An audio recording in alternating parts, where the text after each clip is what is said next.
હાલો friends, મહંતમ કિચનમાં તમારું સ્વાગત છે।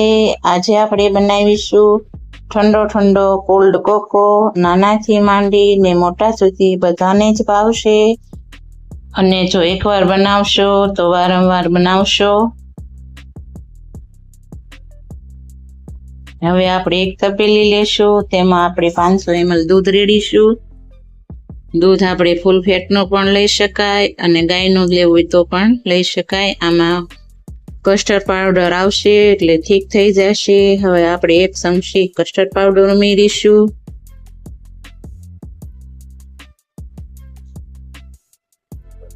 1 ચમચી આપણે ચોકલેટનો પાવડર ઉમેરીશું। 1 ચમચી આપણે કોકાનો પાવડર ઉમેરીશું ને ગળપણ માટે આપણે 3 ચમચી ખાંડ ઉમેરીશું। 3 ચમચી ખાંડ ઉમેર્યા પછી આમાં આપણે બ્લેન્ડર ચલાવીને બધું મિક્સ કરી લઈશું દૂધ સાથે બધો પાવડર। અને એમાં કોઈ પણ પ્રકારની ગોળી ન રહે એનું ખાસ ધ્યાન રાખીશું। અને ખાસ તો એ વાત છે કે આમાં બ્લેન્ડર ફેરવવાની એ જરૂર છે કે ગોળી ન રહે એટલે બ્લેન્ડર ફેરવવું પડે। જો સમસ્યાથી ચલાવીએ તો ગોળી રહી જાય એટલે આપણે બ્લેન્ડર ફેરવી જઈએ છીએ। હવે આપણે બરાબર હલાવી લેશું। ગેસ શરૂ કરી અને તપેલી ગેસ ઉપર મૂકીશું અને ફૂલ ગેસ રાખી અને આપણે હલાવતા રહીશું।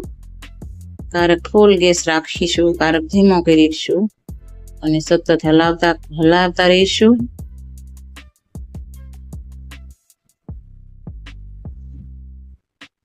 જો તમને કોકો પીવાનું મન થાય તો ઘરે જ આવો કોકો સરસ બનાવી શકો છો અને જલ્દી આની રીત પણ સરળ છે અને 5 મિનિટમાં બનીને તૈયાર થઈ જાય છે। હવે આપણે આમને ચલાવતા રહીશું। મેં ટેસ્ટ કર્યો તો મને થોડો મોળો લાગ્યો એટલે 1 ચમચી ફરી ખાંડ ઉમેરીશું।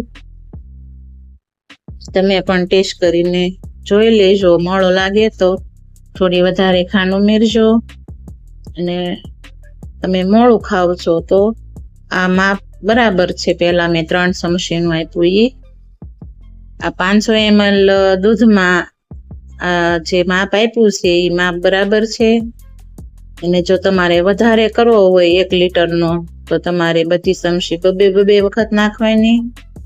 2 ચમચી કોકા પાવડરની, 2 ચમચી ચોકલેટ પાવડરની ને 2 ચમચી કસ્ટર્ડ પાવડરની ઉમેરી શકાય તો આપણે લીટર દૂધનો કોકો બને અને આ 500 ml નું માપ પરફેક્ટ છે। આપણે કોકો બનીને તૈયાર થઈ ગયો છે। હવે ગેસ બંધ કરી દઈશું ને એક બાઉલમાં પાણી ઉમેરી ને ઠંડો કરવા મૂકીશું। પાણીમાં મૂકવી એટલે જલ્દી ઠંડો થઈ જાય છે ને સતત આવી રીતે ચલાવતા રહીશું એટલે કોકો જલ્દી ઠંડો થઈ જાય। રૂમ ટેમ્પરેચર ઉપર આવી જાય એટલે આપણે એને 2 કલાક માટે ફ્રીઝરમાં મૂકીશું અને ઠંડો કરી લેશું।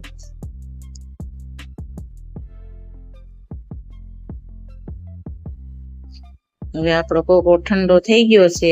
જો તમને આ રેસીપી ગમી હોય તો બીજા લોકોને શેર કરતા રહેજો। તમે પણ કોકો બનાવીને ટ્રાય કરજો અને કમેન્ટ કરીને મને જણાવજો કે તમારે આ કોકો કેવો બન્યો છે। હવે આપણે ગ્લાસની અંદર સર્વ કરી લેશું। જો નાના ગ્લાસ હોય તો 4 ગ્લાસ કોકાના ભરાશે અને મોટા ગ્લાસ હોય તો 3 ગ્લાસ ભરાશે।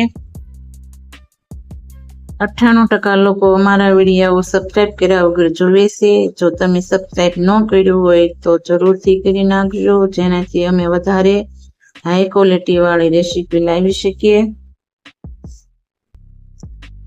હવે આમાં આપણે કાજુ, બદામ ને પિસ્તાની કતરણ નાખીશું।